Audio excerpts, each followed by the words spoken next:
जय श्री कृष्णा। राधे राधे।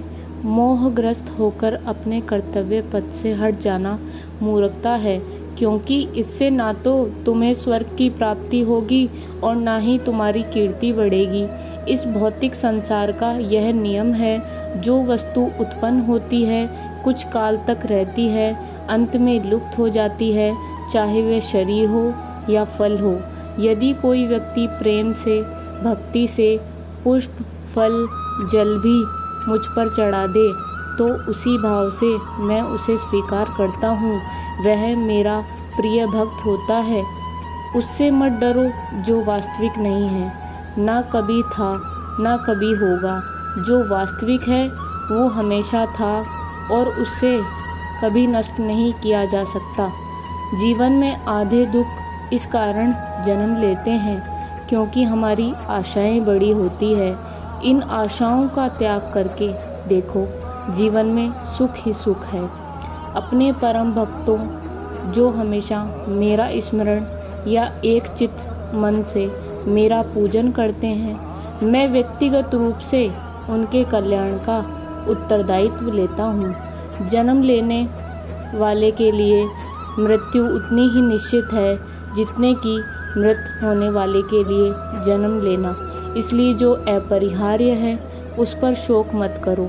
श्री कृष्ण कहते हैं, अगर तुम्हें किसी ने दुखी किया है तो बुरा मत मानना। लोग उसी पेड़ पर पत्थर मारते हैं जिस पेड़ पर ज़्यादा मीठे फल होते हैं। अंतकाल में जो मनुष्य मेरा स्मरण करते हुए देह त्याग करता है वह मेरी शरण में आता है।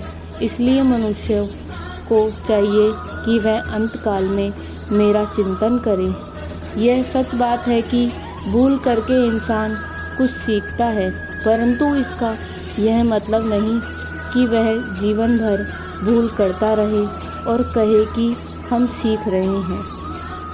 इस जगत में मनुष्य भौतिक वस्तुओं का भोग कर सकता है। अगर वे चाहे तो सब कुछ छीन सकते हैं। मनुष्य कुछ भी नहीं कर सकता। स्वार्थ से रिश्ते बनाने की कितनी भी कोशिश करें वो कभी नहीं बनते, और प्रेम से बने रिश्तों को कितना भी तोड़ने की कोशिश करें वो कभी नहीं टूटते। क्रोध से भ्रम पैदा होता है, भ्रम से बुद्धि व्यग्र होती है। जब बुद्धि व्यग्र होती है तब तर्क नष्ट हो जाता है। जब तर्क नष्ट होता है तब व्यक्ति का पतन हो जाता है। आत्मा न तो जन्म लेती है, न कभी मरती है, और ना ही इसे कभी जलाया जा सकता है, न पानी से गीला कर सकती है। आत्मा अमर और अविनाशी है। अगर व्यक्ति शिक्षा से पहले संस्कार, व्यापार से पहले व्यवहार और भगवान से पहले माता पिता की पहचान कर ले तो जिंदगी में कभी कोई कठिनाई नहीं होगी। विषयों का चिंतन करने से विषयों की आसक्ति होती है, आसक्ति से इच्छा उत्पन्न होती है और इच्छा से क्रोध होता है, क्रोध से सम्मोहन और अविवेक उत्पन्न होता है।